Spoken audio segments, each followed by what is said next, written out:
एकछिन सँगै प्रार्थना गर्नेछौँ।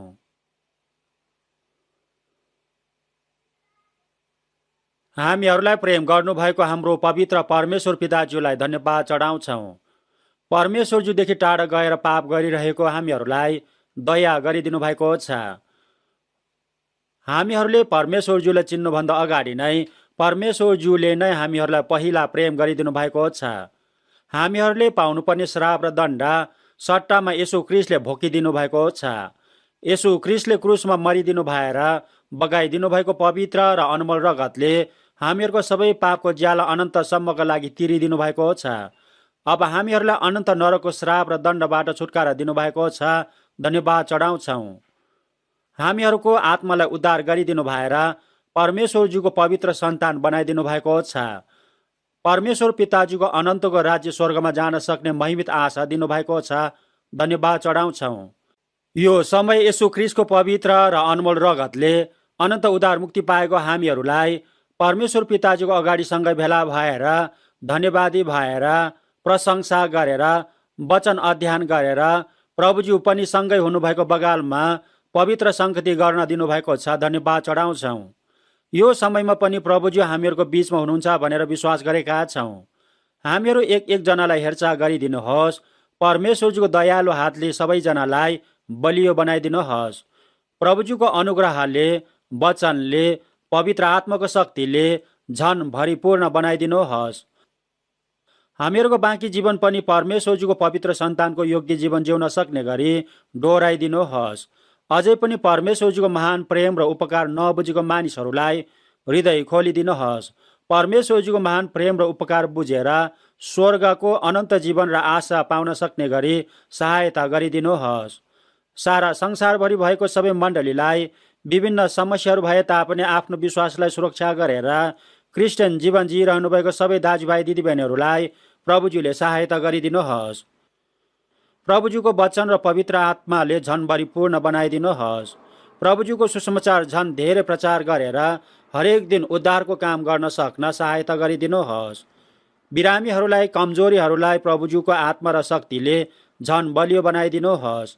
बाँकी जीवनले परमेश्वरज्यूको पवित्र इच्छा पूरा गरेर महिमा गर्न सक्ने गरी सहायता गरिदिनुहोस्।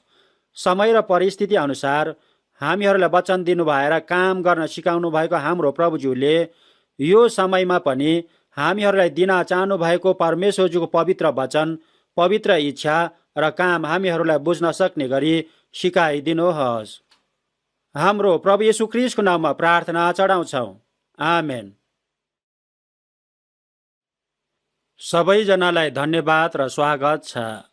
परमेश्वरज्यूको वचन 1 पत्रुसको पुस्तक 1 अध्यायको 3 र 4 पदको वचन सँगै पढ्नेछौँ। 1 पत्रुसको पुस्तक 1 अध्यायको 3 र 4 पदको वचन सँगै पढ्नेछौँ। 1 पत्रुसको पुस्तक 1 अध्यायको 3 र 4 पदको वचन सँगै पढ्नेछौँ। 1 पत्रुसको पुस्तक 1 अध्यायको 3 र 4 पदको वचन सँगै पढ्नेछौँ। सँगै पढौँ। परमेश्वर र हाम्रा प्रभु येशू ख्रीष्टका पिता धन्यका हुनुहुन्छ। उहाँको महान कृपाले मृतकबाट येशू ख्रीष्टको पुनरुत्थानद्वारा एउटा जीवित आशाको निम्ति हामी नयाँ गरी जन्मेका छौँ। स्वर्गमा तिमीहरूका निम्ति साँची राखेको उत्तराधिकार अविनाशी, विशुद्ध र नओइलाने किसिमका छन्। यहाँसम्म पढ्नेछौँ।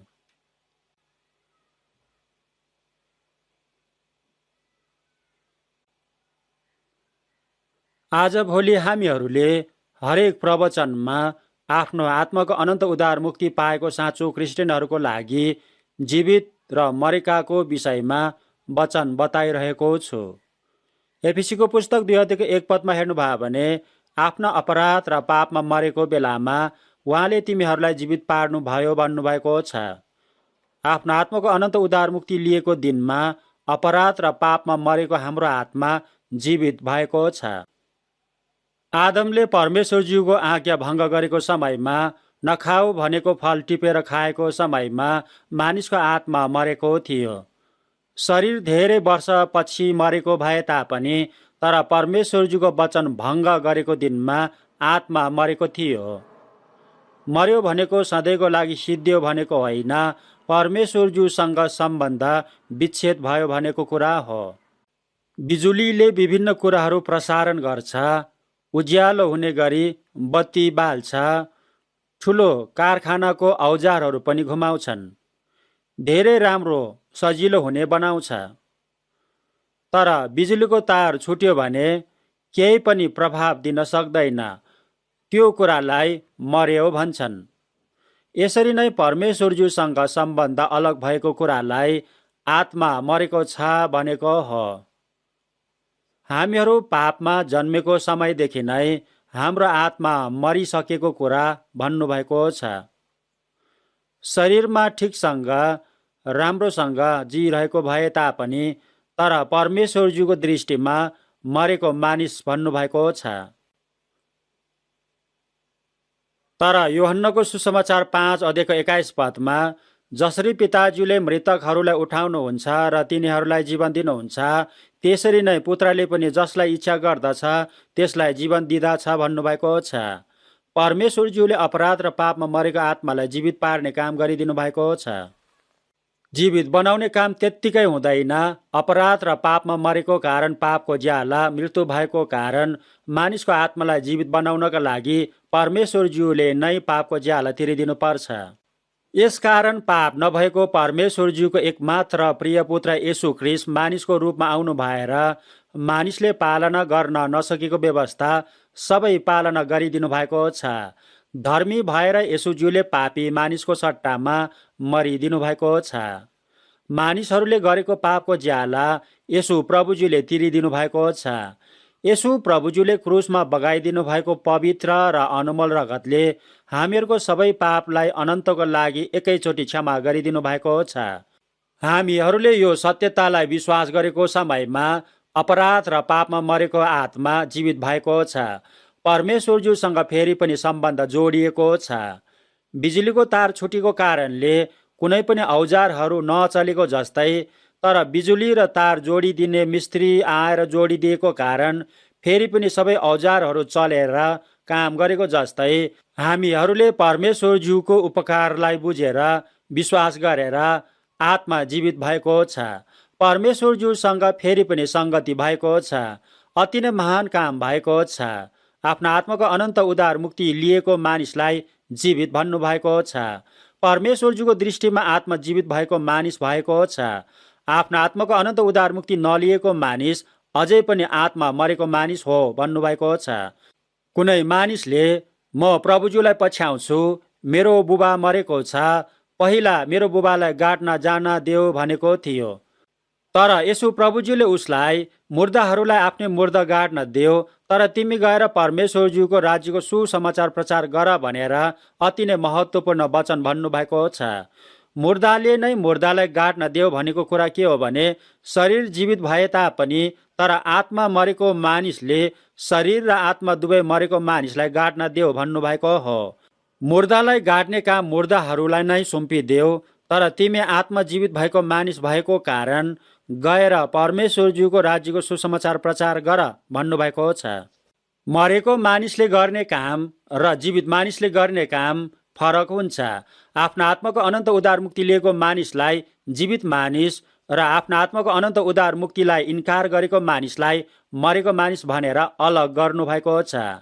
आफ्ना आत्माको उद्धार मुक्ति नपाएको समयमा मरेको मानिस भएको कारण मरेको कामहरू गरेको थियो। आकाशको शक्तिको मालिक शैतानलाई पछ्याएको थियो, शारीरिक कुराहरूलाई पछ्याएर जिएको थियो। परमेश्वरज्यूको श्राप र दण्ड पाउनु पर्ने मानिस भएको थियो। तर अपराध र पापमा मरेको हाम्रो आत्मालाई जीवित बनाइदिनु भएको छ। अपराध र पापमा मरेको हामीहरूलाई येशू ख्रीष्टसँगै जीवित पारिदिनु भएको छ। यस्तो वचनहरू एफेसीको पुस्तक 2 अध्यायमा स्पष्टसँग लेखिदिनु भएको छ। आफ्नो आत्माको उद्धार मुक्ति लिएको मानिसलाई जीवित भएको मानिस भन्नुभएको छ। जीवित मानिस र मरेको मानिस 100% फरक हुन्छ। आफ्ना आत्माको अनन्त उद्धार मुक्ति लिएको मानिस परमेश्वरज्यूको दृष्टिमा जीवित भएको मानिस हो। जीवित मानिसले गर्नुपर्ने स्वाभाविक कामहरू छ। आफ्ना आत्माको अनन्त उद्धार मुक्ति पाएको मानिसले मरेको मानिसले जस्तै जिउँदैन। स्वर्ग जाने मानिसले नरकमा जाने मानिसले जस्तै जिउन सक्दैन। परमेश्वरज्यूको सन्तानले शैतानको सन्तानले जस्तै जिउन सक्दैन। हामीहरू अहिले संसारमा भए तापनि तर हामी संसारको होइन, संसारबाट अलग भएको मानिस हो, अनन्त स्वर्गमा जाने मानिस हो। परमेश्वरज्यूले अनन्त उद्धार मुक्ति लिएको मानिसहरूलाई डोर्याउने काम, अधिकार गर्ने काम गर्नुहुन्छ। आफ्नो आत्माको अनन्त उद्धार मुक्ति पाएको मानिसहरू अनन्त जीवित भएको मानिसहरू भएको छ। जीवित भएको मानिसले अब जिउनु पर्ने दैनिक जीवनको बारेमा बाइबलमा विभिन्न ठाउँमा लेखिदिनु भएको छ। आज पनि हाम्रो दैनिक जीवनको महत्त्वपूर्ण वचनहरू बताउने छु। एक पत्रुसको पुस्तक 1:3 परमेश्वरज्यू र हाम्रा प्रभु येशू ख्रीष्टका पिता धन्यका हुनुहुन्छ। उहाँको महान कृपाले मृतकबाट येशू ख्रीष्टको पुनरुत्थानद्वारा एउटा जीवित आशाको निम्ति हामी नयाँ गरी जन्मेका छौँ भन्नुभएको छ। हामीहरूले परमेश्वरज्यूको महान प्रेम र उपकार पाएको कारण उहाँको प्रशंसाको भजन गाएर उहाँलाई आदर गर्न सक्छौँ। आफ्नो आत्माको अनन्त उद्धार मुक्ति नपाएको मानिसले साँचो प्रशंसा गर्न सक्दैन। मरेकाहरूले परमेश्वरज्यूको प्रशंसा गर्न सक्दैन भन्नुभएको छ। मरेकाहरूले मुखले मात्र प्रशंसा गरेको जस्तो गर्छ, उनीहरूको हृदयले साँचो प्रशंसा गर्न सक्दैन। उनीहरूले जीवित परमेश्वरज्यूको प्रशंसा गर्ने योग्यता पाएको छैन। हाम्रो प्रभु येशू ख्रीष्टको पिता परमेश्वरज्यू धन्यको हुनुहुन्छ भन्नुभएको छ। येशू ख्रीष्टको परमेश्वर पिताजी अब आत्माको अनन्त उद्धार मुक्ति लिएको हामीहरूको पनि पिताजी हुनुभएको छ। मत्तीको सुसमाचार 6:9 हे हाम्रो स्वर्गको पिताज्यू भनेर प्रार्थना गर भन्नुभएको छ। सारा ब्रह्माण्डलाई सृष्टि गर्नुभएको एकमात्र परमेश्वरज्यूलाई पिताज्यू भनेर पुकार्न दिनुभएको छ। हामीहरूलाई शर्ममा नपर्ने गरी सारा ब्रह्माण्डको सृष्टिकर्तालाई परमेश्वर पिताज्यू भनेर पुकार्न दिनुभएको छ। हामीहरूलाई परमेश्वरज्यूको सन्तान भन्न परमेश्वरज्यूले शर्माउनु भएको छैन। येशू ख्रीष्टले हामीहरूलाई भाइ भन्न शर्माउनु भएको छैन। हामीहरूको नयाँ सम्बन्ध स्वर्गको परिवारको सम्बन्ध भएको छ। एफिसीको पुस्तक 2:19 तिमीहरू परमेश्वरज्यूको सन्तान, सङ्गी नागरिक, परिवारको सदस्य भन्नुभएको छ। हाम्रो परमेश्वर पिताज्यू महान कृपालु हुनुहुन्छ। एफिसीको पुस्तक 2:4 कृपामा धनी परमेश्वर पिताज्यूले हामीलाई प्रेम गर्नुभयो भन्नुभएको छ। हामीहरूलाई कृपा दया गरिदिनु भएर नरकबाट उद्धार गरिदिनु भएको छ। यो परमेश्वरज्यूको महान प्रेम हो। 100 जना मानिसलाई हत्या गरेको मानिसले मलाई कृपा दया गरिदिनुहोस् भनेर मागेपछि कृपा दया गरिदियो भने उसले दण्डबाट छुटकारा पाउँछ। हामीहरूलाई कुनै पनि शर्त बिना नरकको अनन्त दण्डबाट छुटकारा दिनुभएको छ। दुष्टभन्दा दुष्ट मानिस पनि परमेश्वरज्यूले नष्ट भएको चाहनु भएको छैन। टिठाउनु भएर उसको अनन्त आत्मालाई उद्धार गरिदिनु भएको छ। परमेश्वरज्यूको महान कृपाले, महान दयाले, महान प्रेमले मृतकबाट येशू ख्रीष्टको पुनरुत्थानद्वारा एउटा जीवित आशाको निम्ति हामीलाई नयाँ गरी जन्माउनु भएको छ। योहन्नको सुसमाचार 3:5 पानी र आत्माबाट जन्मेन भने परमेश्वरज्यूको राज्यमा पस्न पाउँदैन भन्नुभएको छ। पानी र आत्मा नबुझेको मानिस पनि छ। पानी भनेको आँसु र सिगान आउने गरी प्रार्थना गरेर अचम्मको उज्यालो महसुस भयो भने पवित्र आत्मा आयो भनेर अनौठो कुराहरू गर्छन्, त्यस्तो कुराहरू गलत कुरा हो। पानी चिसो हुन्छ, तल बगेर जान्छ। पानीले परमेश्वरज्यूको निष्पक्ष न्यायलाई सिकाउनु भएको छ। नुहाको समयमा पनि पानीले संसारलाई न्याय गर्नुभएको थियो। पापीले परमेश्वरज्यूको निष्पक्ष न्याय र दण्ड पाउँछ।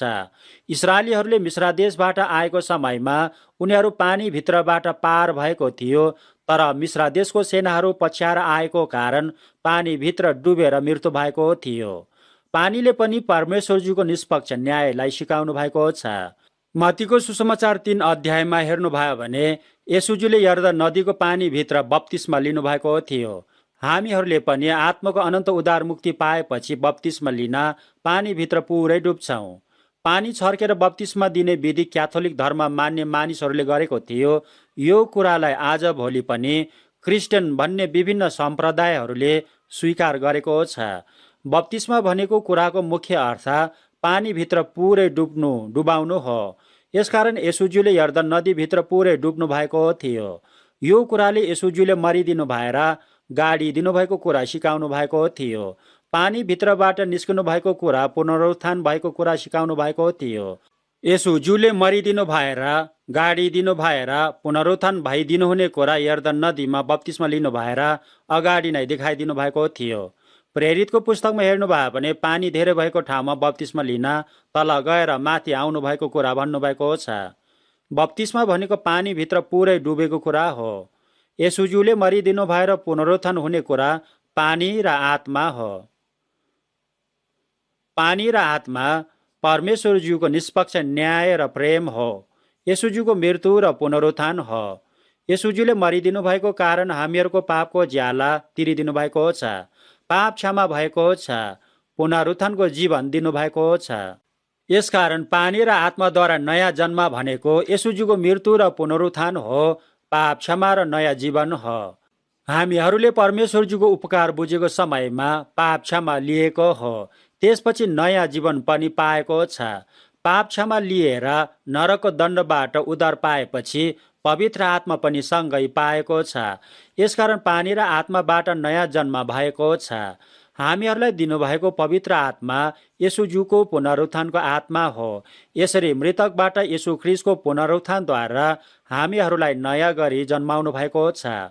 पानी र आत्माबाट नयाँ गरी जन्म भनेको कुरा यसुज्यूको मृत्यु र पुनरुत्थानद्वारा नयाँ गरी जन्म भनेको कुरा र 1 पत्रुसको पुस्तक 1 अध्यायको 23 पदमा भएको वचनद्वारा नयाँ गरी जन्म भनेको कुरा एउटै कुरा हो। यसुज्यूको मृत्यु र पुनरुत्थान हामीहरूले वचनद्वारा बुझेको छ। यसकारण वचनद्वारा नयाँ गरी जन्मेको छ भनेको हो। यो सबै कुराहरूलाई पवित्र आत्माज्यूले बुझ्न दिनुभएको हो। यसकारण पवित्र आत्माद्वारा नयाँ गरी जन्मेको छ। यो सबै विषयहरू एउटै हो। मृतकबाट यसु ख्रीष्टको पुनरुत्थानद्वारा हामीलाई नयाँ गरेर जन्माउनु भएको छ। हामीहरू यो संसारमा बुबा आमाको माध्यमबाट शरीरमा जन्मेको छ। केही समयको लागि शरीरमा हामीहरू जन्मेको कारण के हो भने अनन्त स्वर्गमा अनन्त जीवन जिउनको लागि हो। चराहरू अण्डा भएर जन्मेपछि आमाले ओथारेर चल्ला भएर ठुलो भएपछि उडेर जान्छन्। झुसिली किरा भएर जन्मेको कारण के हो भने पुताली भएर आकाशमा उड्नको लागि हो। शरीरको जीवनमा यो संसारमा केही वर्षसम्म जिउनका लागि परमेश्वरज्यूले मानिसलाई बनाउनु भएको होइन। परमेश्वरज्यूको उपकारलाई बुझेर आत्माको अनन्त उद्धार मुक्ति लिएर नयाँ गरेर जन्मेर परमेश्वरज्यूको राज्य स्वर्गमा जानको लागि हो। नयाँ गरेर जन्मेन भने परमेश्वरज्यूको राज्य देख्न सक्दैन भनेर यूहन्नाको सुसमाचार 3 अध्यायको 3 पदमा भन्नुभएको छ।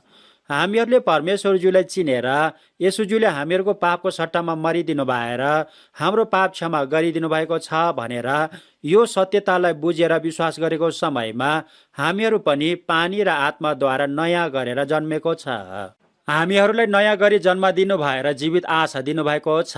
नयाँ गरेर जन्मेको क्रिस्चियनसँग आफ्नो आत्माको अनन्त उद्धार मुक्ति पाएको क्रिस्चियनसँग जीवित आशा छ। आज जीवित आशाको बारेमा केही वचन बताउने छु। नयाँ गरेर जन्मेको क्रिस्चियनसँग आत्मा जीवित भएको मानिससँग जीवित आशा छ। नयाँ गरेर नजन्मेको मानिससँग आशा छैन। यो संसारको मानिसहरूले परिश्रम गरेर पैसा धेरै कमाएर धनी हुने आशा, अधिकार गर्ने शासक, मान सम्मान पाउने मानिस, यस्तो भौतिक क्षणिक सांसारिक शारीरिक आशा गरेको इच्छा, यस्तो सबै कुराहरू चाँडै नै नष्ट हुन्छन्। सबै प्राणी घाँस जस्तै हो, उसको गौरव घाँसको फुल जस्तै हो। घाँस ओइलिन्छ र फुल झरिहाल्छ भन्नुभएको छ। यो संसारमा मानिसहरूले खोजेको भौतिक कुराहरू साँचो आशा होइन। यस्तो कुराहरू अब चाँडै नै नष्ट भएर जाने सांसारिक शारीरिक भौतिक क्षणिक कुरा मात्र हो। यस्तो कुराहरू साँचो आशा होइन।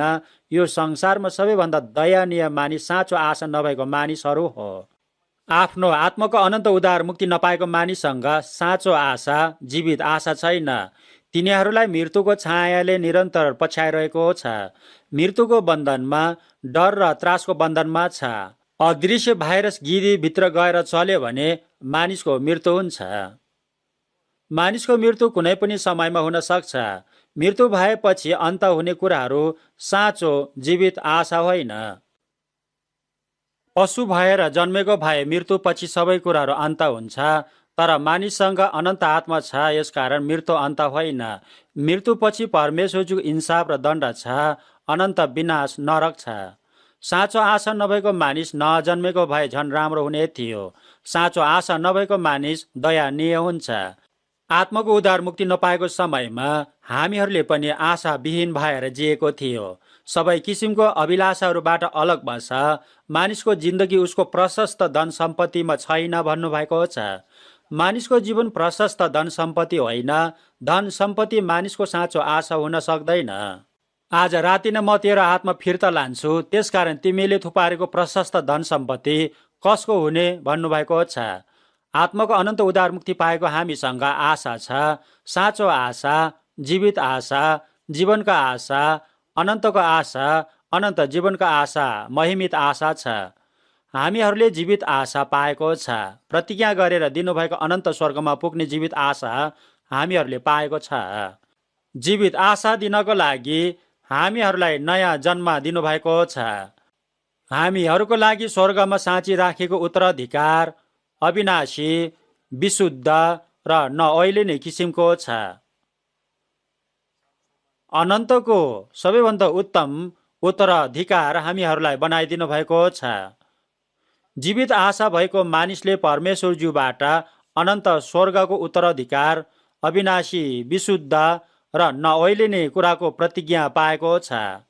अविनाशी, विशुद्ध र नअहिलेने उत्तराधिकार परमेश्वरज्यूले तिमीहरूको लागि स्वर्गमा साँची राखिएको छ भन्नुभएको छन्। आफ्नो आत्माको अनन्त उद्धार मुक्ति लिएको परमेश्वरज्यूको सन्तानलाई परमेश्वरज्यूले अनन्तको स्वर्गको उत्तराधिकार बनाइदिनु भएको छ। यूहन्नाको सुसमाचार 14 अध्यायमा येशूज्यूले क्रुसमा मरिदिनु भएर बौरी उठ्नुभन्दा अगाडि म अब पिताज्यू कहाँ जाँदैछु भन्नुभएको कारणले चेलाहरूको हृदय व्याकुल भएको थियो। चेलाहरूले येशूज्यूलाई मात्र पछ्याएको थियो। येशूज्यूले सिकाउनु भएको वचन अध्ययन गरेको थियो। ठुलो आश्चर्य कामहरू देखेको थियो। मन खुसी भएको थियो। धन्यवादी भएको थियो। साहसी भएको थियो। तर अब प्रभुजी जानुभयो भने हामी के हुने होला भनेर हृदय व्याकुल भएको थियो। त्यसकारण प्रभुज्यूले तिमीहरूको हृदय व्याकुल नहो, परमेश्वरज्यूले विश्वास गरेको जस्तै मलाई पनि विश्वास गर। मेरो पिताज्यूको घरमा बस्ने ठाउँहरू धेरै छन्। अनि गएर मैले तिमीहरूका निम्ति ठाउँ तयार पारेपछि म फेरि आउनेछु र तिमीहरूलाई म कहाँ लैजानेछु र जहाँ म छु त्यहाँ तिमीहरू पनि हुनेछौ। मेरो पिताज्यूको घरमा बस्ने ठाउँहरू धेरै छन् भन्नुभएको छ। हाम्रो निम्ति स्वर्गमा अविनाशी, विशुद्ध र अनन्तको उत्तराधिकार छ। यो संसारको सबै कुराहरू नष्ट हुन्छ, फोहोर छ, अब चाँडै नै नष्ट हुन्छ। आत्माको उद्धार मुक्ति लिएको मानिसहरूको लागि स्वर्गमा बस्ने घर तयार गरेर राखिदिनु भएको छ। जीवित परमेश्वरज्यूले स्वर्गको अनन्त उत्तराधिकारी हामीहरूलाई बनाइदिनु भएको छ। स्वर्गमा हामीहरूको लागि साँची राख्नु भएको छ। स्वर्गको अनन्त उत्तराधिकार हामीहरूको लागि तयार गरिदिनु भएको छ। यो कुराको आशा, भरोसा, विश्वास दिनुभएको छ। यस्तो कुराहरू दिनको लागि परमेश्वरज्यूले हामीहरूलाई उद्धार गरिदिनु भएको छ। आज हामीहरू सबैजनाले प्रत्यक्ष गरी बाइबलबाट वचन धेरै पढ्नेछौँ। मैले यस्तो वचनहरू कण्ठ गरिसकेको छु, तर आज तपाईँहरूसँगै वचन हेरेर ध्यान दिनेछौँ। तीतसको पुस्तक 3 अध्यायको 4 देखि 7 पदको वचन सँगै पढ्नेछौँ। तीतसको पुस्तक 3 अध्यायको 4 पददेखि 7 पदसम्मको वचन सँगै पढ्नेछौँ। तीतसको पुस्तक 3 अध्यायको 4 पददेखि 7 पदसम्मको वचन सँगै पढ्नेछौँ। सँगै पढौँ। तर जब परमेश्वर हाम्रा मुक्तिदाताको भलाइ र प्रेम प्रकट भयो, तब हामी आफैले धार्मिकतामा गरेका कामबाट होइन, तर उहाँको आफ्नै कृपा अनुसार पुनर्जीवनको स्नानद्वारा र पवित्र आत्माद्वारा भएको नवीकरणबाट उहाँले हामीलाई मुक्ति दिनुभयो, जो उहाँले हाम्रा मुक्तिदाता येशू ख्रीष्टद्वारा हामी माथि प्रशस्त गरी खन्याउनु भयो, ताकि उहाँको अनुग्रहले धर्मी ठहरिएर हामी अनन्त जीवनको आशा राख्ने उत्तराधिकारी बन्न सकौँ। आफ्नो आत्माको अनन्त उद्धार मुक्ति लिएको मानिसहरूलाई मुक्तिको विषयमा अति नै महत्त्वपूर्ण वचन भन्नुभएको छ। हाम्रो मुक्तिदाता परमेश्वरज्यूको भलाइ र प्रेम प्रकट भयो। हामी आफैले गरेको धार्मिक कामबाट होइन, उहाँको आफ्नै कृपा अनुसार हामीलाई मुक्ति दिनुभएको छ। हामीहरूले आत्माको अनन्त उद्धार मुक्ति हाम्रो आफ्नै धार्मिकताको कामले, हाम्रो असल कामले पाएको होइन। हामीहरूले परमेश्वरज्यूको दृष्टिमा धार्मिक काम केही पनि गर्न सक्दैन। हामीहरूले पानी पिए जस्तै हरेक समय पाप गरेर जिएको थियो। तर परमेश्वरजीको भलाइ प्रेम र कृपाले पुनर्जीवनको स्नान र पवित्र आत्माको नवीकरणबाट आत्माको मुक्ति पाएको छ। पुनर्जीवन भनेको नयाँ गरेर जन्मेको नयाँ जीवन हो। हामीहरूलाई नुहाइदिनु भएर नयाँ बनाइदिनु भएको छ। नयाँ जन्म र नयाँ जीवन दिनुभएको छ। येशूजीको पवित्र रगतले हामीहरूको पापलाई धोइदिनु भएको छ। पवित्र आत्माले हामीहरूलाई नयाँ बनाइदिनु भएको छ। यसरी पानी र पवित्र आत्माबाट नयाँ गरेर जन्मेको छ। हाम्रो मुक्तिदाता येशू ख्रीष्टद्वारा हामीहरूलाई पवित्र आत्मा प्रशस्त गरी खन्याइदिनु भएको छ। आत्माको अनन्त उद्धारमुक्ति पाएको मानिसले पवित्र आत्मा पनि पाएको छ भनेर स्पष्ट गरी बुझ्नुपर्छ। पाप क्षमा, उद्धार मुक्ति, नयाँ गरी जन्म, परमेश्वरजीको सन्तान, स्वर्गको अनन्त जीवन, पवित्र आत्मा, एकैचोटि सबै कुराहरू पाएको छ। यो कुरालाई सबैजनाले बुझ्नै पर्छ। मेरो सबै पाप क्षमा गरिदिनु भएको प्रभुज्यू म भित्र आउनु भएर बास गर्नुभएको छ भनेर सबैजनाले बुझ्नै पर्छ। मैले मेरो आत्माको अनन्त उद्धार मुक्ति पाएको समयमा सबै पापहरू अनन्तसम्मको लागि क्षमा भइसकेको छ। यसकारण अब नरकमा जानु पर्दैन भनेर मात्र बुझेको थियो। तर बाइबल अध्ययन गर्दै गएपछि अनन्त उद्धार मुक्ति पाएको समयमा नयाँ गरेर जन्मेको कुरा बुझेको छु। यो कुरालाई विश्वास गरेको समयमा अनन्त जीवन पाएको कुरा बुझेको छु। यो कुरालाई विश्वास गरेको समयमा पवित्र आत्मा पनि पाएको कुरा बुझेको छु। सबै कुराहरू एकैचोटि पाएको छ। गलातीको पुस्तक 3 अध्यायको 2 पदमा तिमीहरूले व्यवस्थाको कामबाट होइन तर वचन सुनेर विश्वास गरेको समयमा पवित्र आत्मा पाएका छौ भन्नुभएको छ। पवित्र आत्मा ख्रीष्टको आत्मा हो, परमेश्वरजीको आत्मा हो। पवित्र आत्मा, ख्रीष्टको आत्मा, परमेश्वरजीको आत्मा एउटै हो। आत्माको अनन्त उद्धार मुक्ति लिएको मानिसको हृदयमा परमेश्वरजी बास गर्नुभएको छ। ख्रीष्ट बास गर्नुभएको छ। पवित्र आत्मा बास गर्नुभएको छ। यो कुरा अति नै महत्त्वपूर्ण कुरा हो। परमेश्वरजीले येशू ख्रीष्टद्वारा हामीहरूलाई पवित्र आत्मा प्रशस्त गरी दिनुभएको छ। हामीहरूले उहाँको अनुग्रहबाट धर्मी हुन पाएको छ, पाप क्षमा पाएको छ, अनन्त जीवन पाएको छ। पापीहरूलाई पाप एउटा पनि नगरेको मानिस जस्तै गरिदिनु भएको छ। सबै व्यवस्थाहरू पालना गरेको मानिस जस्तै धर्मी ठहराइदिनु भएको छ। पाप क्षमा पाए भनेको र धर्मी ठहरिए भनेको अलिकति फरक छ। धर्मी ठहरिए भनेर प्रभुज्यू जस्तै हामीहरूलाई धर्मी बनाइदिनु भएको छ। प्रभुज्यूले क्रुसमा मरिदिनु भएर हाम्रो पापलाई क्षमा गरिदिनु भएको छ। प्रभुज्यूले हाम्रो सट्टामा सबै व्यवस्था पालना गरिदिनु भएर त्यो धार्मिकता हामीहरूलाई दिनुभएको छ। यसकारण हामीहरूलाई धर्मी ठहराउनु भएर अनन्त जीवनको आशा दिनु भएर उत्तराधिकारी बनाइदिनु भएको छ। हामीहरूले जीवित आशा, अनन्त आशा, जीवनको आशा पाएको छ। आत्माको अनन्त मुक्ति लिएको मानिसलाई स्वर्गको अनन्त जीवन दिनुभएको छ। आफ्नो आत्माको अनन्त उद्धार मुक्ति नलिएको मानिससँग जीवित आशा छैन। सांसारिक पद, मान, सम्मान सबै कुराहरू अब चाँडै नै नष्ट हुन्छ। त्यस्तो सबै कुराहरू क्षणिक कुराहरू मात्र हो। यस्तो कुराहरूलाई मात्र पछ्याउने मानिसहरू अब चाँडै नै नरकमा नष्ट हुन्छ। आफ्नो आत्माको अनन्त उद्धार मुक्ति नलिएको मानिस दोस्रो मृत्यु अनन्त आगोको भट्टीमा हुन्छ। शैतान र त्यसका दूतहरूको लागि तयार गरिएको अनन्तको आगोको कुण्डमा हुन्छ भन्नुभएको छ। आफ्नो आत्माको अनन्तको उद्धार मुक्ति नलिएको मानिस, जीवनको आशा नपाएको मानिस सबैभन्दा दयानीय मानिस हुन्छ। शरीरको मृत्यु भएको कारण दयानीय भएको होइन, दोस्रो मृत्यु अनन्तको आगोको दण्ड पाएको कारण दयानीय भएको हो। तर हामीहरूलाई धर्मी ठहराइदिनु भएर स्वर्गको अनन्त जीवनको आशा र उत्तराधिकारी बनाइदिनु भएको छ। रोमीको पुस्तक 8 अध्यायको 17 पदमा परमेश्वरजीको सन्तान हौ भने त उत्तराधिकारी पनि हौ, ख्रीष्टसँग साझा उत्तराधिकारी, उहाँसँगै दुःख भोग्छौ भने त हामी उहाँसँगै महिमित पनि हुनेछौ भन्नुभएको छ। हामीहरू येशू ख्रीष्टसँगै साझा उत्तराधिकारी भएको छ। येशू ख्रीष्टसँगै परमेश्वरजीको सन्तानले पाउने उत्तराधिकारी भएको छ। 1 योहन्नको पुस्तक 2 अध्यायको 25 पदमा परमेश्वरजीले हामीहरूलाई गर्नुभएको प्रतिज्ञा अनन्त जीवन हो भन्नुभएको छ। परमेश्वरजीले आफ्नो आत्माको अनन्त उद्धार मुक्ति लिएको हामीहरूलाई स्वर्गको अनन्त जीवनको प्रतिज्ञा दिनुभएको छ।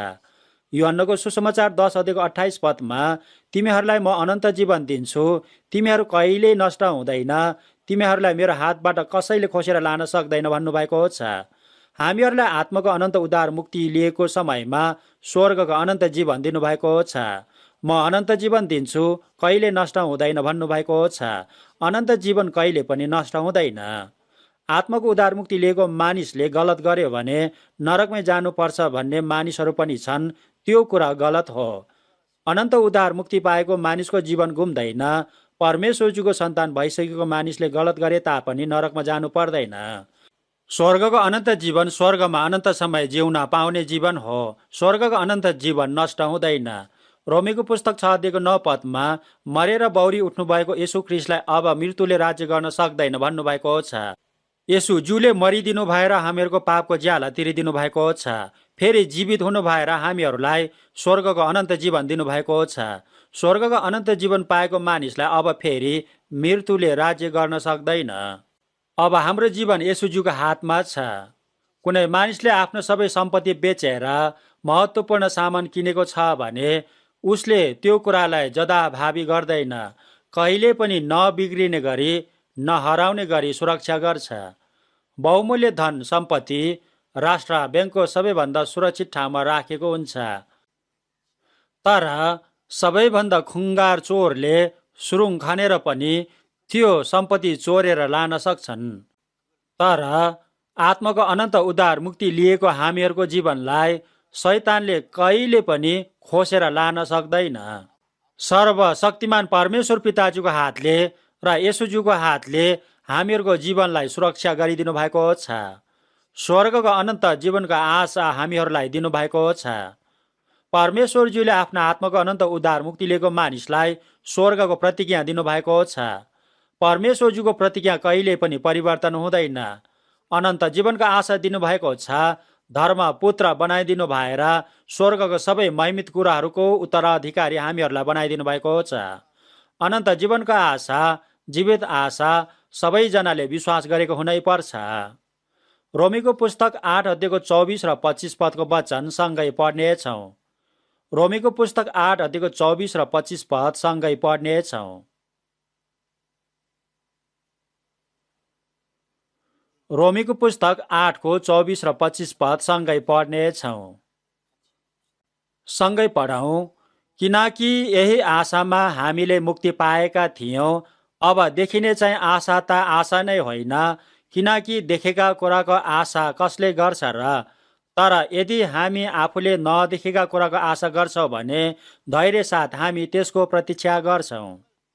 यो वचनमा हामीले आशामा मुक्ति पाएका छौँ भन्नुभएको छ। हामीहरूले अनन्त आशाको लागि मुक्ति पाएको छ। आशा नभएको मुक्तिलाई मुक्ति भन्न सक्दैन। संसारिक शारीरिक आशा, विलासी जीवनको आशा अनन्त जीवनको आशा होइन। त्यस्तो सबै कुराहरू चाँडै नै नष्ट हुन्छ। त्यस्तो कुरालाई साँचो आशा भन्न सक्दैन।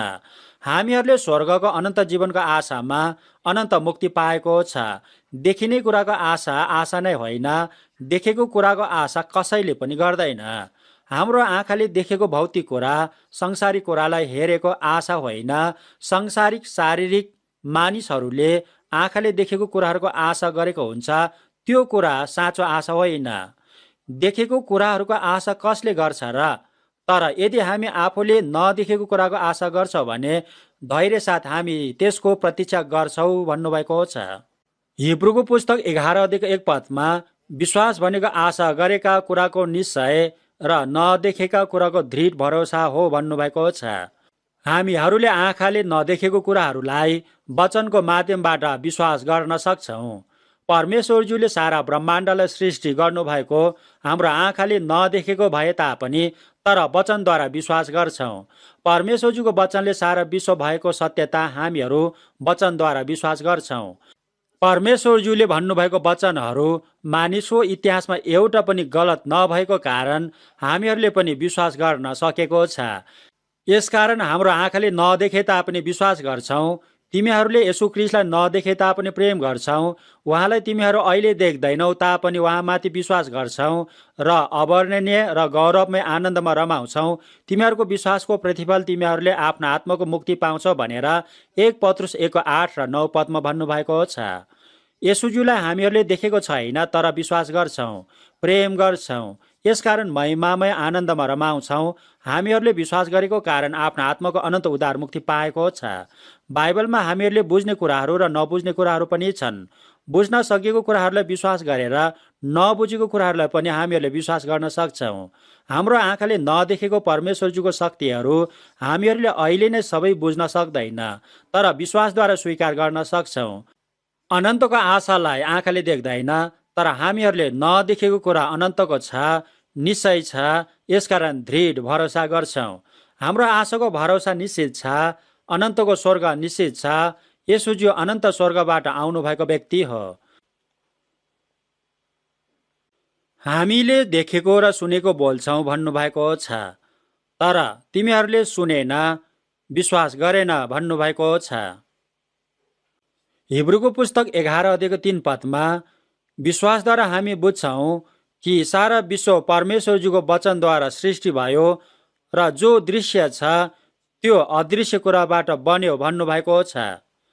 हामीहरू नदेखेको कुराको आशामा निश्चित भएर दृढ भरोसा गर्छौँ। हामीहरूले नदेखेको कुरा पाउने समयसम्म दृढ भरोसा गरेर धैर्य गर्नुपर्छ। हिब्रूको पुस्तक 10:36 पदमा परमेश्वरजीको इच्छा पूरा गर्न र प्रतिज्ञा गरिएको प्रतिफल पाउनलाई तिमीहरू स्थिर रहनु आवश्यक छ भन्नुभएको छ।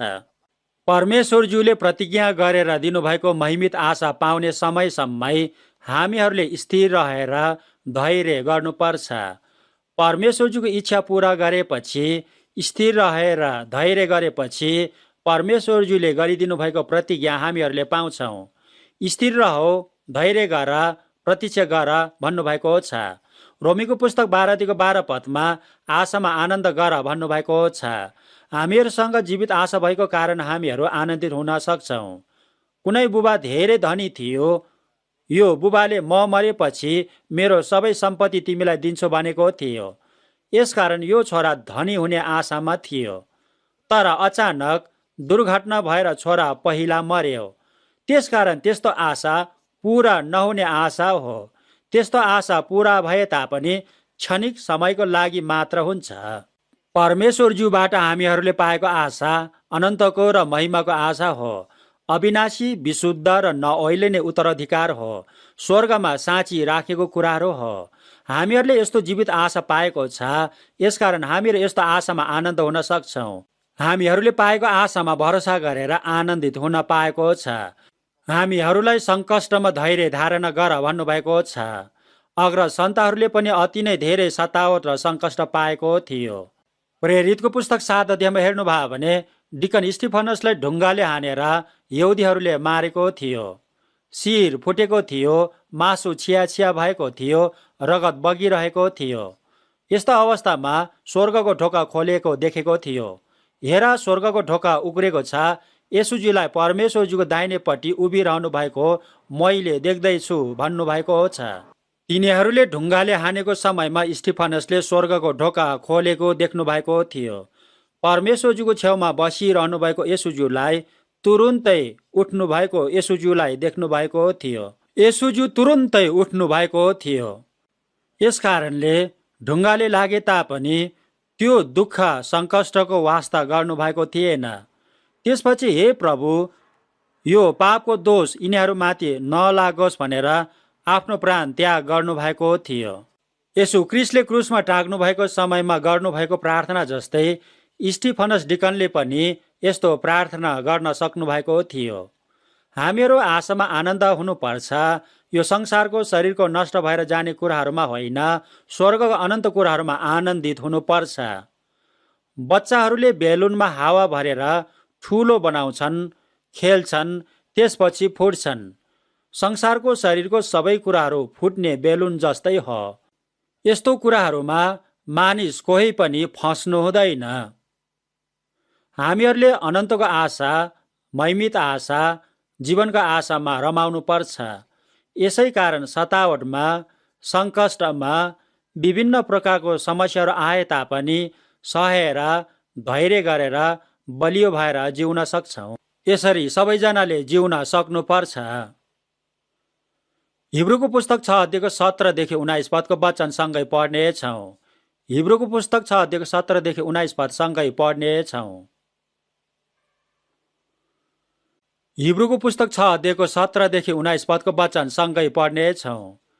हिब्रूको पुस्तक 6 को 17 देखि 19 पद सँगै पढ्नेछौँ।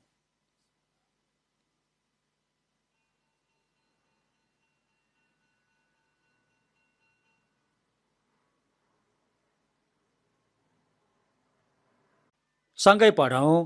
परमेश्वरले आफ्नो प्रतिज्ञाका हकदारहरूलाई बदली हुन नसक्ने उहाँको अभिप्राय पक्का गरी देखाउन चाहनुभयो। उहाँले शपथ खाएर नै त्यो निश्चय गरिदिनुभयो। बदली हुन नसक्ने यी दुई कुराहरूमा परमेश्वर असत्य ठहरिनु असम्भव छ। यसै कारण हामी शरण लिनेहरूले हाम्रा सामु राखिदिएको आशा प्राप्त गर्ने ठुलो हौसला पाएका छौँ।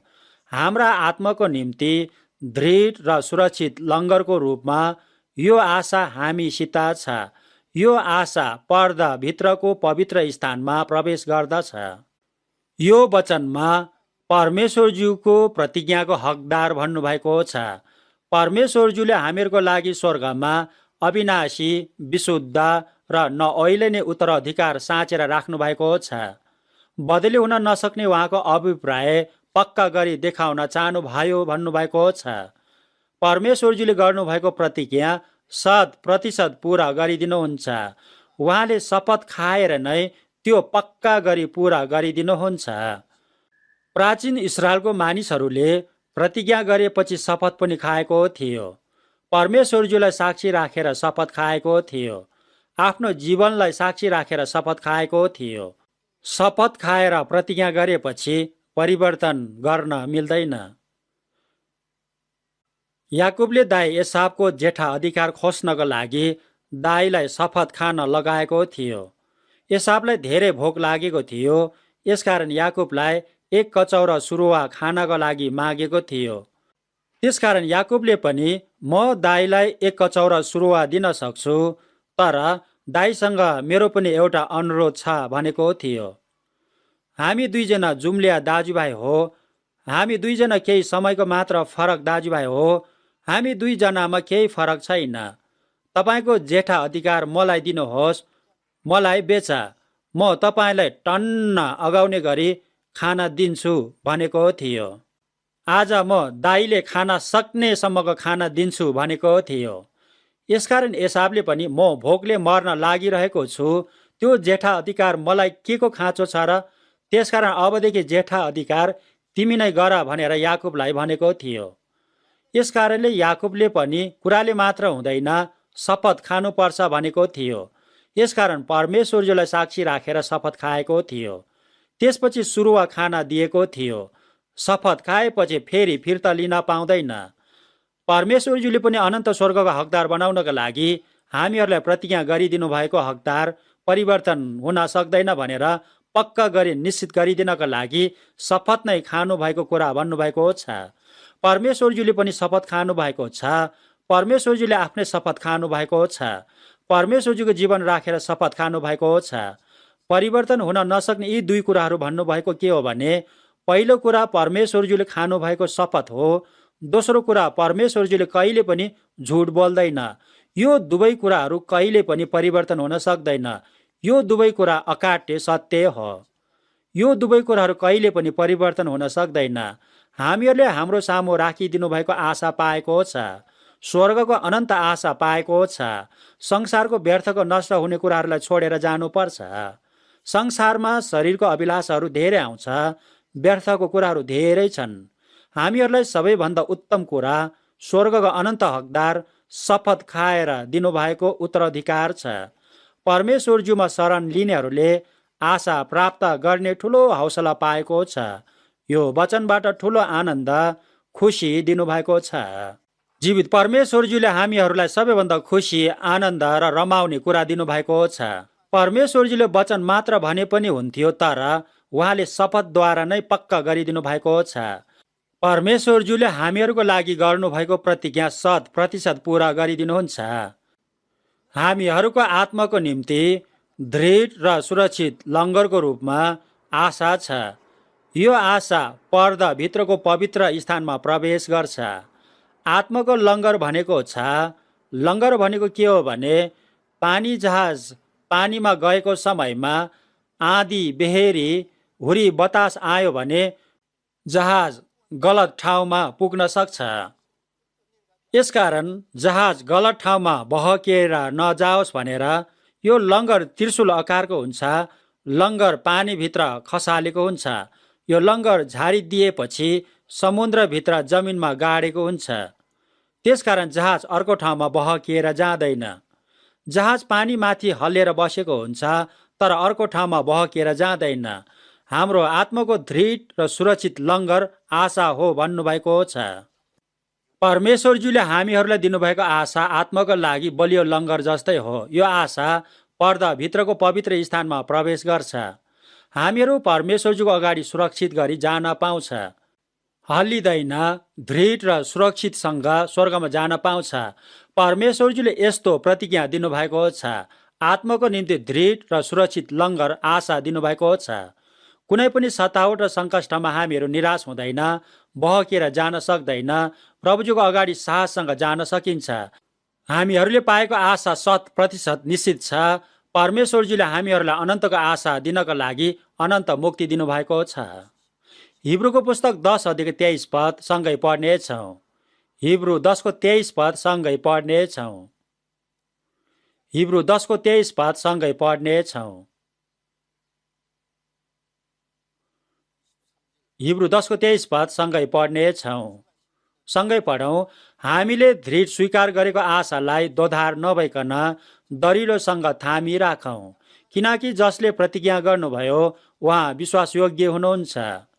परमेश्वरज्यू विश्वासयोग्य हुनुहुन्छ। परमेश्वरज्यूले प्रतिज्ञा गर्नुभएको छ। विश्वासयोग्य भनेको विश्वासी र सत्य भनेको हो। विश्वासी र सत्य परमेश्वरज्यूले हामीहरूलाई प्रतिज्ञा दिनुभएको छ। हामीहरूले दृढ स्वीकार गरेको आशा पाएको छ। दोधार नभइकन दरिलोसँग थामिराख्नुपर्छ। हामीहरूले परमेश्वरज्यूको उपकारले आत्माको अनन्त उद्धार मुक्ति पाएको छ। अनन्त आशाको लागि अनन्त उद्धार मुक्ति पाएको छ। स्वर्गको अनन्त आशाको लागि आत्माको अनन्त उद्धार मुक्ति पाएको छ। परमेश्वरज्यूले आशाको लागि हामीहरूलाई अनन्त मुक्ति दिनुभएको हो। दोधार नभइकन आशालाई दरिलोसँग थामी राख भन्नुभएको छ। सबैजनाले आशालाई बलियो गरी पक्रिराख्नुपर्छ। यो संसार र शरीरको सबै सङ्कष्टहरू भए तापनि, अभिलाषहरू आए तापनि, प्रलोभनहरू आए तापनि, संसारको सबैभन्दा राम्रो कुराहरू आए तापनि त्यस्तो कुराहरूमा हामीहरूले मन फसाउनु हुँदैन। शैतानले विभिन्न तरिकाहरू प्रयोग गर्छ। सतावट, सङ्कष्ट, संसारको शरीरको व्यर्थको कुराहरूको प्रलोभनहरू दिन्छ। तर परमेश्वरज्यूले दिनुभएको प्रतिज्ञालाई विश्वास गरेको मानिस त्यस्तो कुरामा फस्दैन।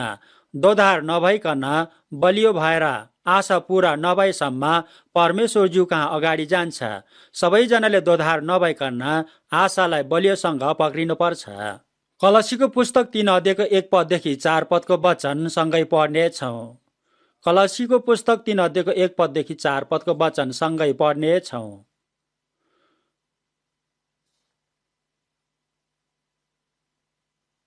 कलसीको पुस्तक 3 अध्यायको 1 पददेखि 4 पदको वचन सँगै पढ्नेछौँ। कलसीको पुस्तक 3 अध्यायको 1 पददेखि 4 पदसम्मको वचन सँगै पढ्नेछौँ। सँगै पढौँ। यसकारण यदि तिमीहरू ख्रीष्टसँग जी उठाएका छौ भने माथिका कुराहरूको खोजी गर, जहाँ ख्रीष्ट हुनुहुन्छ र परमेश्वरको दाहिने बाहुलीपट्टि बस्नु भएको छ। माथिको कुरामा मन लगाऊ, पृथ्वीमा भएका कुरामा होइन, किनभने तिमीहरू मरेका छौ र तिमीहरूको जीवन परमेश्वरमा ख्रीष्टसँग लुकाएको छ। ख्रीष्ट जो हाम्रो जीवन हुनुहुन्छ, उहाँ प्रकट हुनुहुँदा तिमीहरू पनि उहाँसँगै महिमामा प्रकट हुनेछौ। यो वचनमा हामीहरूलाई अति नै महत्त्वपूर्ण कुराहरू भन्नुभएको छ। तिमीहरू ख्रीष्टसँगै जीवित भएका छौ भने भन्नुभएको छ। हामीहरू पनि येशू ख्रीष्ट मर्नु भएको समयमा पापको लागि मरिसकेको छ। येशू ख्रीष्ट एकजनाले सबै मानिसको पापको ज्यालोको लागि मरिदिनु भएको छ। यसकारण सबैजना उहाँसँगै मरिसकेको छ। येशू ख्रीष्टसँगै पापको ज्यालोको लागि मरेर गाडिसकेको छ।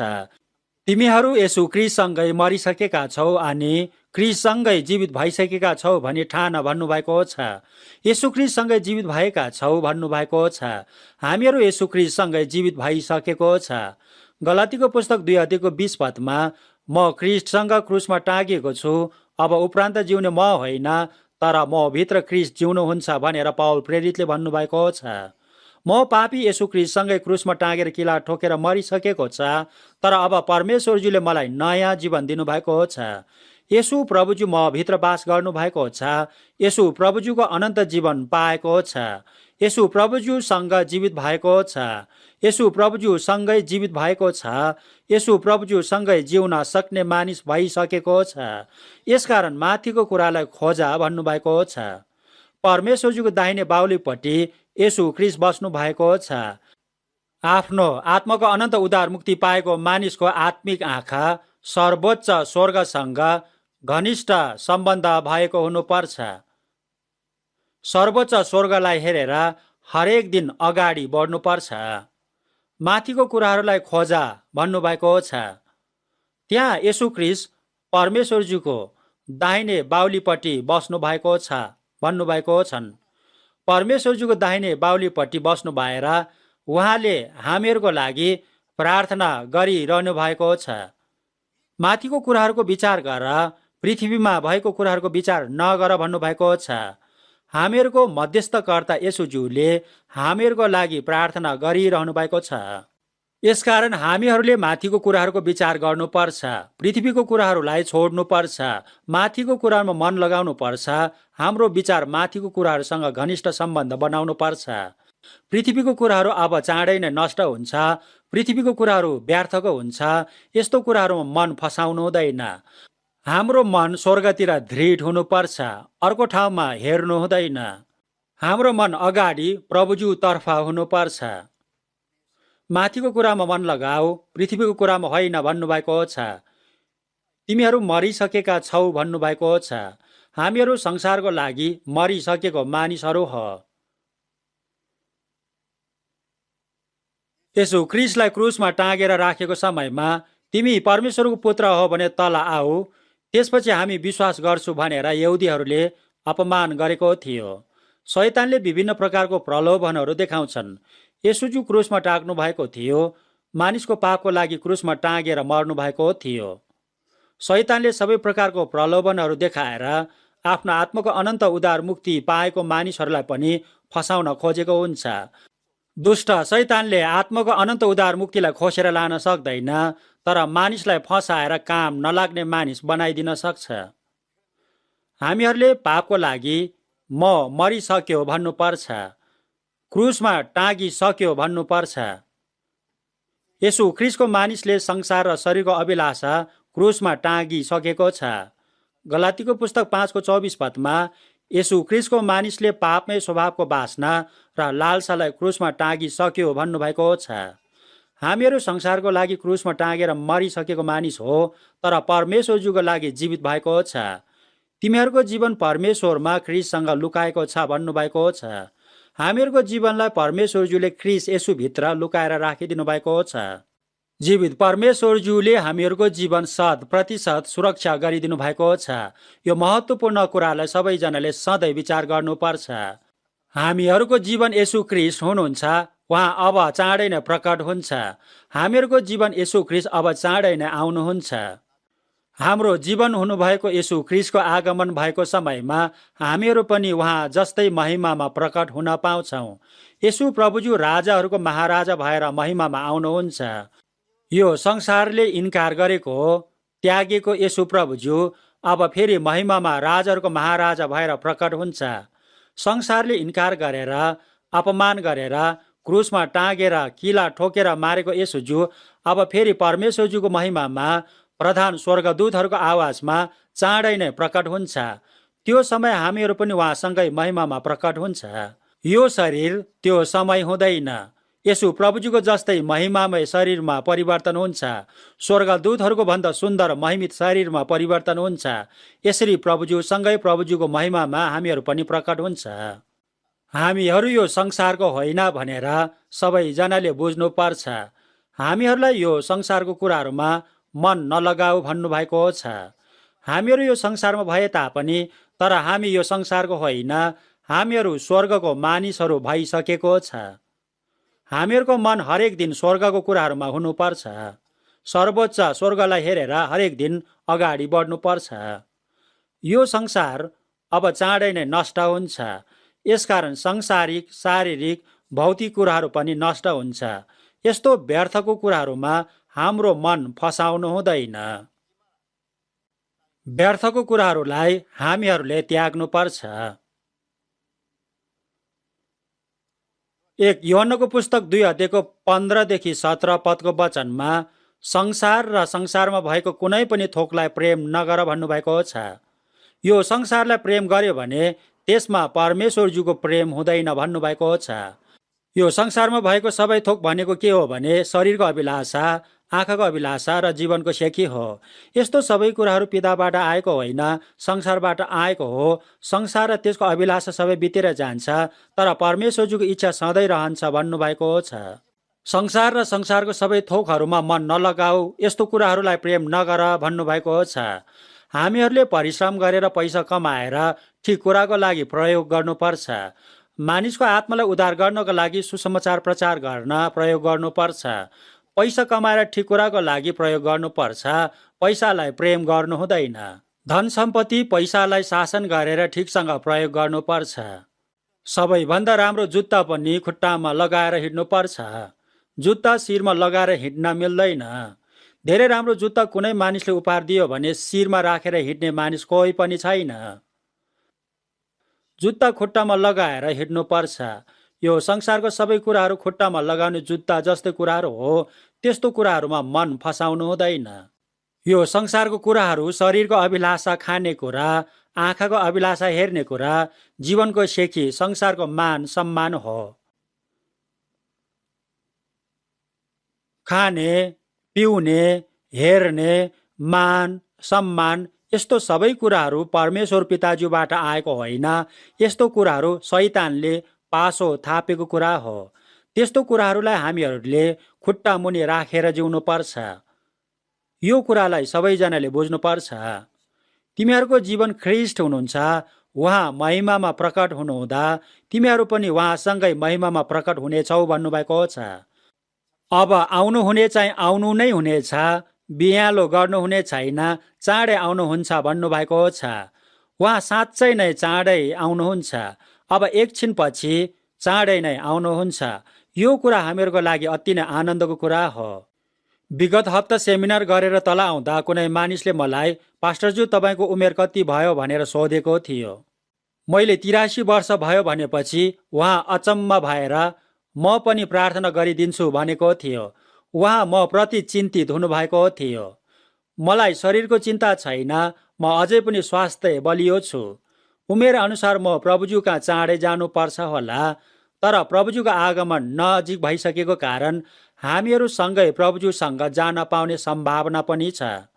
अहिले यो संसारमा दुष्टता अति नै धेरै भइसकेको छ। अब यो संसार नष्ट हुने समय भइसकेको छ। हाम्रो अग्रज सन्ताहरूले प्रतीक्षा गरेको, धैर्य गरेको समय आएको छ। हामीहरू अन्त्यको समयको मानिस हो। अब प्रभुज्यू महिमामा आउनुहुने समय भएको छ। परमेश्वरज्यूको इच्छा पूरा गर्ने चाहिँ सधैँको निम्ति रहन्छ भन्नुभएको छ। हामीहरूले परमेश्वरज्यूको इच्छा अनुसारको अनन्त आत्माको उद्धार मुक्ति पाएको छ। अब परमेश्वरज्यूको इच्छा अनुसार जिउनु पर्छ। पुरानो करारको पुस्तक लेवी 11 अध्यायको 44 पदको वचनमा भुइँमा घस्रने कुनै किसिमको जीवातबाट तिमीहरू अपवित्र नहौ भन्नुभएको छ। लेवीको पुस्तकमा हेर्नुभयो भने खाना हुने कुराहरू र खायो भने अशुद्ध हुने कुराहरू लेखिदिनु भएको छ। पखेटा भएर पनि उड्न नसक्ने प्राणी नखाऊ भन्नुभएको छ। उड्न सक्ने कुराहरू र उड्न नसक्ने कुराहरू पनि छन्। सलाहको पखेटा हुन्छ, चाँडै उडेर जान सक्छ। सलाह खाए पनि हुन्छ भन्नुभएको छ। यो वचनले शरीरको लागि खानेकुराको वचन भन्नुभएको होइन। आत्माको अनन्त उद्धार मुक्ति पाएको मानिस उड्न सक्ने मानिस भएको छ। तर पखेटालाई प्रयोग नगरेर घस्रेर संसारिक कुराहरूलाई खोजेर संसारिक मानिस जस्तै भएको हुन्छ। त्यस्तो कुराहरूको मात्र विचार गरेर जिएको गलत हो भन्नुभएको छ। हितो उपदेशको पुस्तक 15:24 जीवनको मार्गले बुद्धिमानलाई उभोतिर डोर्याउँछ, त्यसले उसलाई उँधो पातालतिर जानदेखि जोगाउँछ भन्नुभएको छ। बुद्धिमान भनेको आफ्नो आत्माको अनन्त उद्धार मुक्ति पाएको साँचो क्रिस्चियन हो। उसले माथि जीवनको बाटोबाट जान्छ, तलको पातालको बाटो छोडेको हुन्छ। हामीहरू झन झन माथि माथि जान पाएको छ। यशायाको पुस्तक 40:30 र 31 वचन सँगै पढ्नेछौँ। यशायाको पुस्तक 40:30 र 31 वचन सँगै पढ्नेछौँ।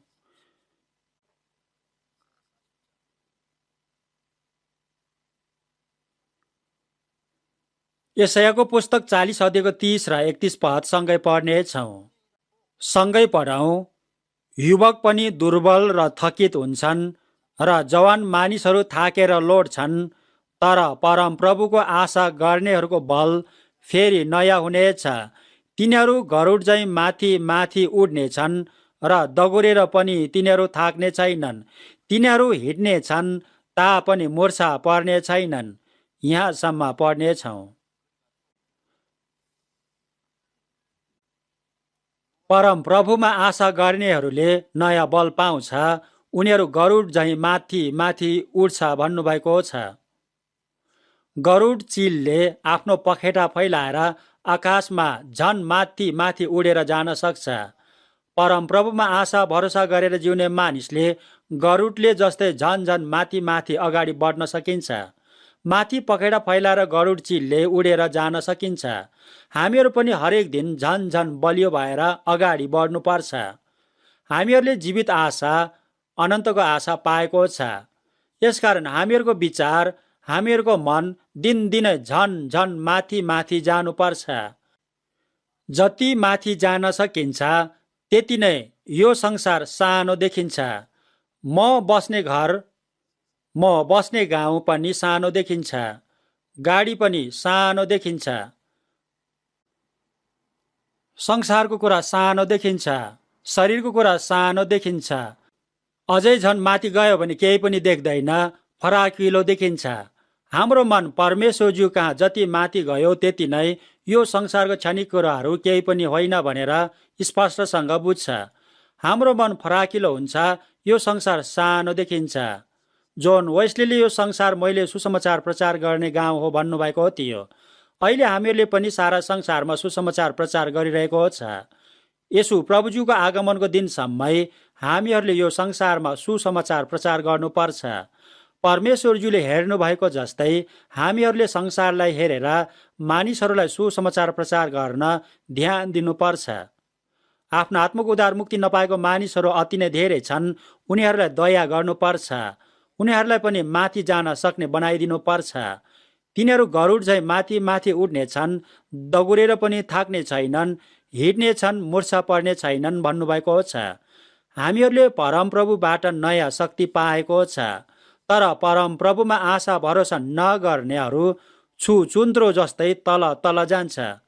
प्रभुज्यूलाई इन्कार गरेर झन झन नरकतिर तल तल गइरहेको मानिसहरू धेरै छन्।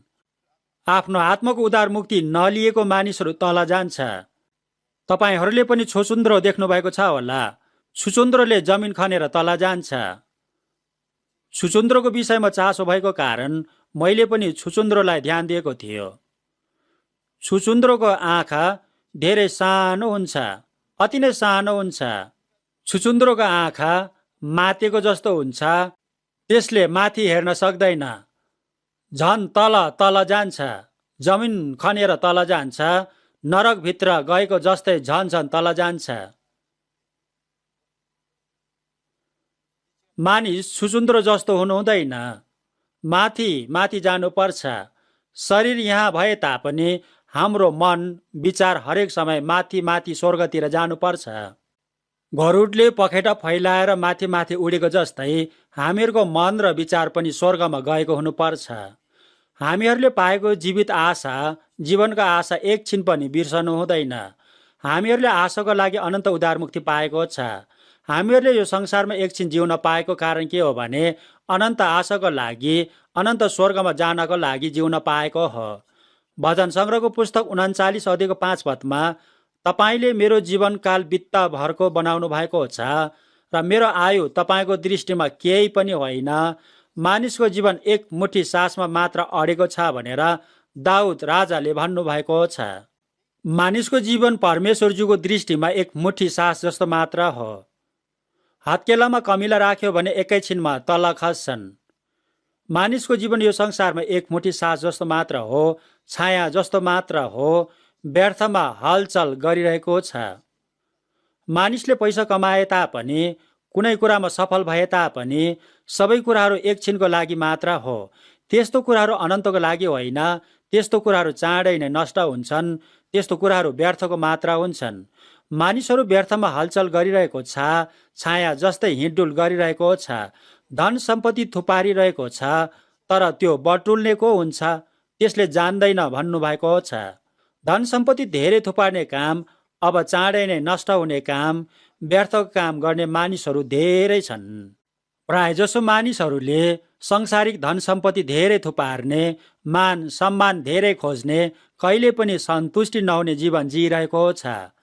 यो संसारमा मानिसको जीवन छोटो छ, अब चाँडै नै मृत्यु हुन्छ, तर अति नै निर्बुद्धि मूर्ख जीवन मानिसहरूले जिइरहेको छ। यो संसारको शरीरको सबै कुराहरूमा सफलता भए तापनि, तर त्यस्तो कुराहरू व्यर्थको मात्र हो, छाया जस्तो मात्र हो।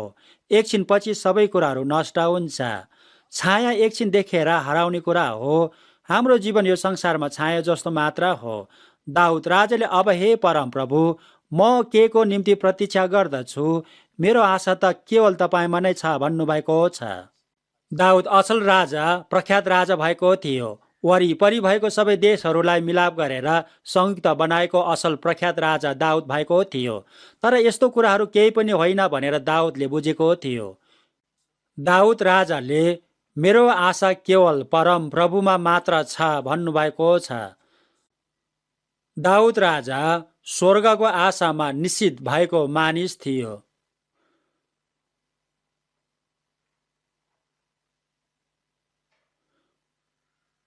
उपदेशकको पुस्तक 9 अध्यायको 4 पद सँगै पढ्नेछौँ। उपदेशकको पुस्तक 9 अध्यायको 4 पद सँगै पढ्नेछौँ। उपदेशकको पुस्तक 9 अध्यायको 4 पद सँगै पढ्नेछौँ।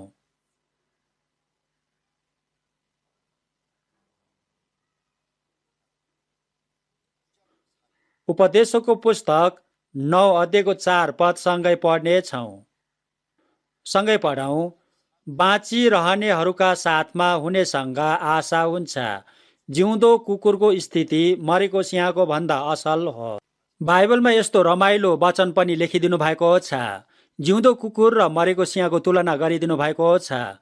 सिंह अचम्मको जनावर हो, सुन्दर बलियो राजा जनावर हो, तर मर्यो भने केही पनि होइन।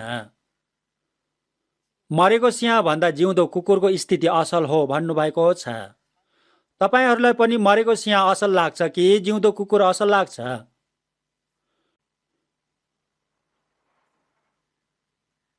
यो वचनमा मरेको र जिउँदो भन्नुभएको छ। आफ्ना आत्माको उद्धार मुक्ति पाएको मानिस जीवित मानिस हो। बाँचेकाहरूको साथमा हुनेसँग भनेको आफ्ना आत्माको उद्धार मुक्ति पाएको बगालमा रहेको मानिस भनेको हो। स्वर्गमा जाने मानिसहरूको समूहमा रहेको मानिस भनेको हो। यसो प्रभुजुको आगमनमा हामी सबैजना स्वर्गमा सँगै जान पाउँछौँ। यस्तो बगालमा म पनि रहन पाएको अति नै अचम्मको असल कुरा हो। हामीहरू आत्माको अनन्त उद्धार मुक्ति पाएको सन्तहरूसँगै भएको मानिस हो। बाँचेकाहरूको साथमा रहेको मानिससँग आशा हुन्छ। अनन्तको आशा, स्वर्गको आशा हुन्छ। जिउँदो कुकुर मरेको सिंह भन्दा असल हुन्छ भन्नुभएको छ। अति नै रमाइलो कुरा, ठिक कुरा भन्नुभएको छ। जिउँदो कुकुर र मरेको सिंह भनेको छ। जिउँदो कुकुर भनेको के हो भने आत्माको उद्धार मुक्ति पाएर पनि यो संसारमा दुःख, कष्ट, सतावट गरी भएर जिउनु परेको कुरा हो। सतावट, दुःख, कष्ट सङ्कष्टमा जीवन जिउनु परे तापनि, तर जीवित छ। सिंहभन्दा कुकुर साधारण देखे तापनि मरेको सिंहभन्दा जिउँदो कुकुर नै असल हो। हामीहरू परमेश्वरज्यूको दृष्टिमा जीवित भएको मानिस हो। यो संसारमा सिंह जस्तो मानिसहरू छन्, धनी मानिस, अधिकार भएको शासक, प्रख्यात मानिस, सफल भएको मानिसहरू छन्, तर उनीहरूको आत्मा मरेको छ। उनीहरू मरेको सिंह जस्तो हो। मरेको सिंह केही पनि होइन। अहिलेभन्दा 3000 वर्ष अगाडि यस्तो वचन कसरी बुझेर लेखेको होला भनेर मैले पनि विचार गरेको छु। आफ्नो आत्माको अनन्त उद्धारमुक्ति पाएको गरिब विश्वासीहरू छन्, सङ्कष्टमा परेको विश्वासीहरू छन्। यो संसारको अधिकार पाएको, आदर पाएको धनी मानिस, संसारिक मानिसहरू छन्। उनीहरूलाई मरेको सिंहको सङ्केत दिनुभएको छ। शरीरको संसारको क्षणिक धन सम्पत्ति, मान सम्मान, अधिकार, शासन, सबै कुराहरू मरेको कुराहरू हो। मरेको सिंह हो। यस्तो कुराहरूको चाहना गर्नु हुँदैन। त्यस्तो कुरासँग डराउनु पर्ने खाँचो छैन। रोमीको पुस्तक 5:5 आशाले हामीलाई निराशा गराउँदैन, किनकि हामीलाई दिएका पवित्र आत्माद्वारा परमेश्वरको प्रेम हाम्रो हृदयमा खन्याएको छ भन्नुभएको छन्। हामीहरूले आशा पाएको छ, निराशा हटेर गएको छ। हामीहरूले पाप मात्र गरेर जिएको थियो, नरकमा जानै पर्ने मानिस भइसकेको थियो, तर अब सबै पापहरू क्षमा पाएको छ, अनन्त उद्धार मुक्ति पाएको छ, स्वर्गमा जान पाउने परमेश्वरज्यूको सन्तान भएको छ। यो आशा हामीहरूले पाएको छ। हामीहरूले पाएको आशा निश्चित छ। त्यसकारण अब लजाउनु पर्ने, निराश हुनुपर्ने कुनै खाँचो छैन। कुनै छोराको अनुहार राम्रो थिएन, शरीर अशक्त थियो, अपाङ्ग भएको थियो, तर बुबा राष्ट्रपति हो। यस्तो छोराले मेरो बुबा राष्ट्रपति हो भनेर भन्न लजाउँदैन, कोहीसँग पनि डराउँदैन। सबैजनाको अगाडि साहसी भएर निर्धक्कसँग मेरो बुबा भनेर बोलाउँछ। यदि तपाईँ यस्तो मानिस हो भने तपाईँले आफ्नो बुबालाई बुबा भनेर भन्न लजाउनुहुन्छ कि लजाउनुहुन्न? मुख बङ्गाएर भए पनि मेरो बुबा भनेर बोलाउँछ। यसरी भन्न लजाउँदैन। बुबाले आफ्नो छोरालाई अँगालो हाल्छ, छातीमा टाँस्छ, तिमी मेरो छोरा हो भनेर माया गर्छ। सुन्दर, राम्रो, स्वास्थ्य भएर छोरा भएको होइन, छोरा भएर जन्मेको कारण छोरा भएको हो। हामीहरूले महिमाको आशा पाएको छ, लजाउनु पर्दैन, डराउनु पर्दैन। हामीहरूलाई दिनुभएको पवित्र आत्माले परमेश्वरज्यूको प्रेम हाम्रो हृदयमा खनाइदिनु भएको छ। परमेश्वरज्यूको प्रेमले पाप क्षमा पाएको छ, अनन्त मुक्ति पाएको छ, परमेश्वरज्यूको सन्तान भएको छ, अनन्त स्वर्गको जीवित आशा, अनन्त आशा, महिमित आशा पाएको छ। परमेश्वरज्यूले शर्माउनु नपर्ने, निराश नहुने प्रेम हाम्रो हृदयमा खनाइदिनु भएको छ। परमेश्वरज्यूको प्रेमले हामीहरूको लागि सबै काम गरिदिनु भएको छ। परमेश्वरज्यूको प्रेम पवित्र आत्माज्यूले हाम्रो हृदयमा खनाइदिनु भएको छ। यसकारण हामीहरू कहिले पनि शर्माउनु पर्दैन। 1 थेसलोनिकीको पुस्तक 4:13 र 14 वचन सँगै पढ्नेछौँ। 1 थेसलोनिकी 4:13 र 14 सँगै पढ्नेछौँ। 1 थेसलोनिकी 4:13 र 14 सँगै पढ्नेछौँ। 1 थेसलोनिकी 4:13 र 14 सँगै पढ्नेछौँ।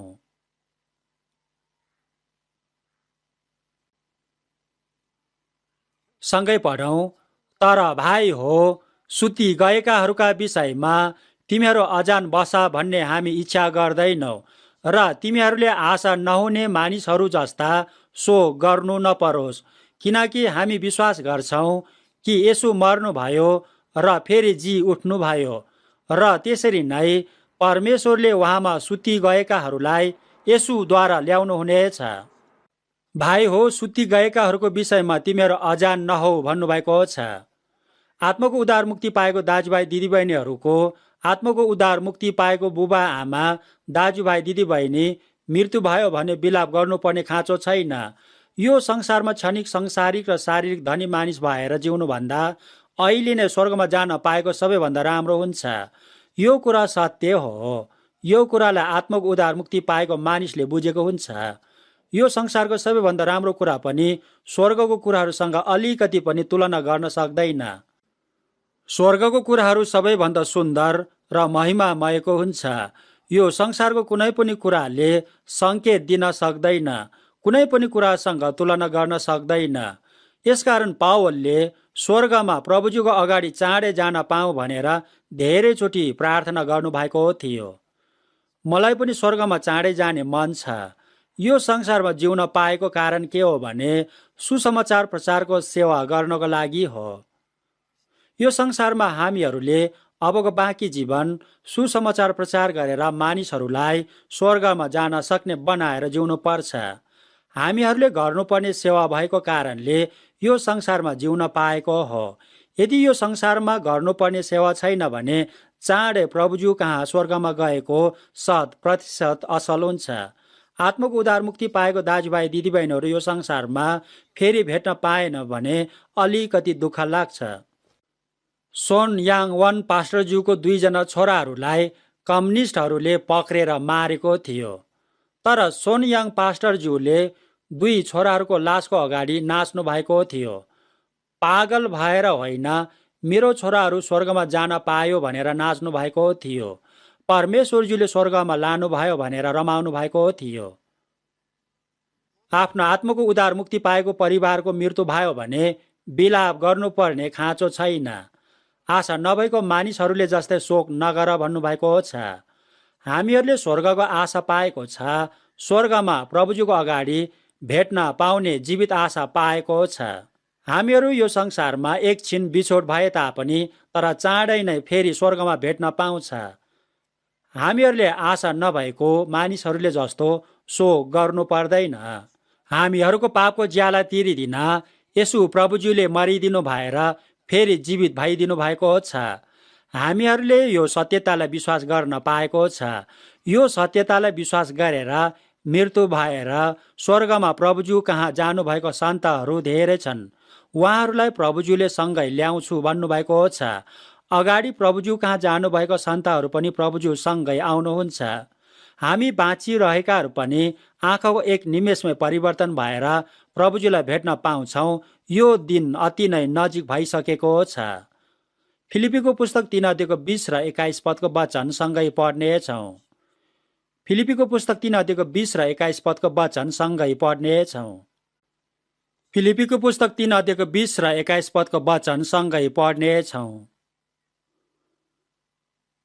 सँगै पढौँ। तर हाम्रो नागरिकता स्वर्गमा छ, त्यहाँबाट आउनुहुने मुक्तिदाता अर्थात् प्रभु येशू ख्रीष्टको प्रतीक्षा हामी गर्दछौँ। उहाँले जुन शक्तिद्वारा सबै कुरालाई उहाँको अधीनमा ल्याउन सक्नुहुन्छ, हाम्रा हीन शरीरलाई आफ्नै महिमाको शरीर जस्तै हुनलाई परिवर्तन गरिदिनुहुनेछ। हाम्रो नागरिकता स्वर्गमा छ भन्नुभएको छ। आत्माको उद्धार मुक्ति पाएको मानिसको नागरिकता 2वटा भएको छ। शरीर जन्मेको देशको एउटा नागरिकता छ। कोरिया देशमा जन्मेको मानिसको कोरिया देशको नागरिकता छ। नेपाल देशमा जन्मेको मानिसको नेपाल देशको नागरिकता छ। अमेरिका देशमा जन्मेको मानिसको अमेरिका देशको नागरिकता छ। आफ्नो आत्माको उद्धार मुक्ति लिएको मानिसले अर्को पनि नागरिकता अनन्त स्वर्गको नागरिकता पाएको छ। हामीसँग अनन्त स्वर्गको नागरिकता छ। हामीहरूको नाम स्वर्गमा दर्ता भएको छ। स्वर्गको नागरिकताको निश्चित भइसकेको छ। स्वर्गको मानिस भएको छ। अब अनन्त स्वर्गमा चाँडै नै गएर बस्न पाउँछ। स्वर्गको कुरा अकाट्य सत्य हो।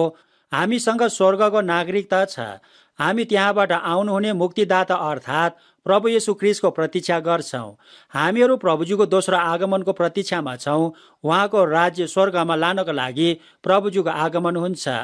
प्रभुजीको आफ्नै शक्तिले सबै कुरालाई आफ्नो अधीनमा ल्याउनुहुन्छ। उहाँले आफ्नो शक्तिले सारा ब्रह्माण्डलाई सृष्टि गर्नु भएर आफ्नो शक्तिको वचनले शासन गरिरहनु भएको छ। यो शक्तिले हाम्रो हीन शरीरलाई पनि उहाँको जस्तै महिमित शरीरमा परिवर्तन गरिदिनुहुन्छ। हाम्रो हीन शरीर पनि महिमित शरीरमा परिवर्तन हुन्छ। जमिनमा घस्रेर हिँड्ने, पात खाएर हिँड्ने घिनलाग्दो झुसिले किरा केही समयपछि परिवर्तन भएर सुन्दर पुतली भएर उडेर जिउँछन्। पानी पोखरीमा भएको घाँसको छेउमा टाँसेर बसेको सानो लार्भा केही समयपछि सुन्दर ड्रागन फ्लाइ भएर आकाशमा उडेर हिँडेको हुन्छ। आमा ड्रागन फ्लाइले लार्भाहरूलाई तिमीहरू यो घाँसलाई बलियो गरी पक्रिराख, आमा अगाडि जान्छु, हामी एकछिनपछि माथि भेट्नेछौँ भनेर गयो। लार्भा बाहिर निस्केपछि सुन्दर ड्रागन फ्लाइ भएर माथि उडेर यस्तो राम्रो ठाउँ पनि रहेछ भनेर रमाएको हुन्छ। त्यहाँ पोखरीमा भएको लार्भा छोराछोरी, बुहारी, नाति नातिनीलाई ध्यान दिएर उडिरहेको हुन्छ। परमेश्वरज्यूले यस्तो सबै प्राकृतिक कुराहरूले हामीहरूलाई आत्मिक सम्बन्धको कुराहरू सिकाइदिनु भएको छ। हामीहरूको हीन शरीरलाई प्रभुज्यूको जस्तै महिमित शरीरमा परिवर्तन गरिदिनुहुन्छ। मरेकोहरू अविनाशी शरीरमा जीवित हुन्छ, बाँचिरहेको मानिसहरू पनि अविनाशी शरीरमा परिवर्तन हुन्छ। 1 कोरिन्थीको पुस्तक 15:48 माटोले बनिएको मानिस जस्तो माटोले बनिएकाहरू पनि त्यस्तै हुन्छन् र स्वर्गीय मानिस जस्तो छ स्वर्गकाहरू पनि त्यस्तै हुन्छन् भन्नुभएको छ। अहिलेको यस्तो शरीर माटोको शरीर स्वर्गमा जान सक्दैन। प्रभुजी आउनु भएपछि मरेकोहरू अविनाशी शरीरमा जीवित हुन्छ र हामीहरू पनि अविनाशी शरीरमा परिवर्तन हुन्छ। आँखाको एक निमेषमा परिवर्तन भएर प्रभुलाई भेट्न पाउँछ। त्यो दिन अब अति नै नजिक भइसकेको छ। 1 यूहन्नाको पुस्तक 3:1 सँगै पढ्नेछौँ। 1 यूहन्नाको पुस्तक 3:1 सँगै पढ्नेछौँ। 1 यूहन्नाको पुस्तक 3:1 सँगै पढ्नेछौँ। 1 यूहन्नाको पुस्तक 3:1 सँगै पढ्नेछौँ।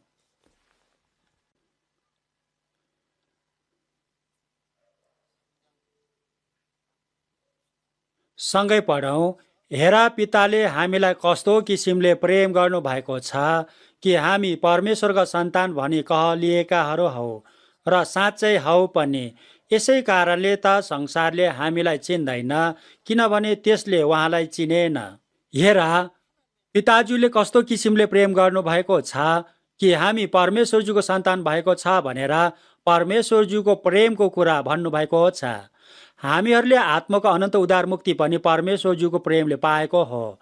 हामी परमेश्वरज्यूको सन्तान भएको पनि परमेश्वरज्यूको प्रेमले हो। परमेश्वरज्यूले नै हामीहरूलाई परमेश्वरज्यूको सन्तान भनेर ग्रहण गर्नुभएको छ। हामीहरू परमेश्वरज्यूको सन्तान कहलिएकाहरू हो। संसारले हामीलाई चिन्दैन, किनभने परमेश्वर पिताज्यूलाई तिनीहरूले चिनेको छैन। एकचोटि एउटा कुकुरले मलाई टोक्न खोजेको थियो। परमेश्वरज्यूको छोरा मलाई त्यसले चिनेको थिएन। मानिसले त परमेश्वरज्यूको छोरालाई चिन्दैन भने झन् कुकुरको बच्चाले चिन्दैन। 1 यूहन्नाको पुस्तक 3:2 र 3 वचन सँगै पढ्नेछौँ। सँगै पढौँ। प्रिय हो, अहिले हामी परमेश्वरको सन्तान हौ र हामी के हौला सो अहिलेसम्म प्रकट भएको छैन। यति जान्दछौ कि जब उहाँ प्रकट हुनुहुन्छ तब हामी उहाँ जस्तै हुनेछौँ, किनकि उहाँ जस्तो हुनुहुन्छ हामी उहाँलाई त्यस्तै देख्नेछौँ। अनि जस्तो उहाँ पवित्र हुनुहुन्छ उहाँमाथि यो आशा राख्ने हरेक मानिसले आफूलाई पवित्र पार्छ। हामीहरू परमेश्वरज्यूको सन्तान भइसकेको भए तापनि तर अहिले यो संसारमा गरी पनि हुन्छ, थाक्छ, गाली पनि खानुपर्ने हुन्छ। तर पछि के हुन्छ भन्ने कुरा अझै प्रकट भएको छैन। खुम्रे किरा माटोभित्र जिएको हुन्छ, तर पछि झाइकिरे भएर उडेर माथि जान्छ। हामीहरू अहिले परमेश्वरज्यूको भएको छ, पछि के हुने हो सो अहिलेसम्म प्रकट भएको छैन। तर जब येशू प्रभुज्यूको आगमन हुन्छ तब हामी पनि उहाँ जस्तै हुन्छौँ। येशू प्रभुज्यू आउनु भएपछि हामीहरू पनि उहाँ जस्तै परिवर्तन हुन्छ। जस्तो उहाँ हुनुहुन्छ हामीले उहाँलाई त्यस्तै देख्न पाउँछ। हामीहरू येशू प्रभुज्यू जस्तै परिवर्तन भयो भने मात्र येशू प्रभुज्यू जस्तो हुनुहुन्छ त्यस्तै हामीले देख्न सक्छौँ र उहाँलाई भेट्न सक्छौँ।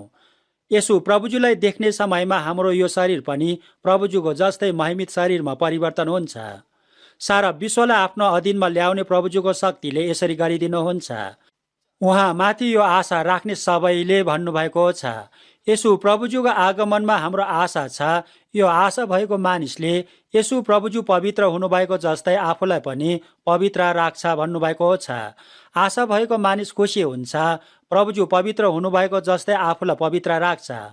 पवित्र भएर जिउनका लागि पापलाई इन्कार गर्नुपर्छ, गलत विचार त्याग्नुपर्छ, गलत बोली बोल्नु हुँदैन, गलत काम गर्नु हुँदैन, झुटा काम, व्यर्थको काम, दुष्ट काम, खराब काम, व्यभिचारी काम, शारीरिक काम त्याग्नुपर्छ। हाम्रो मन र काम हरेक दिन प्रभुजुको जस्तै पवित्र बनाउनु पर्छ। झन झन परिवर्तन भएर प्रभुजुको जस्तै शरीर पनि परिवर्तन हुन पाउँछ। खुम्रे किरा 7 वर्षपछि झ्याइकिरी हुन्छ भनेको छ, एकै दिनमा झ्याइकिरी हुँदैन।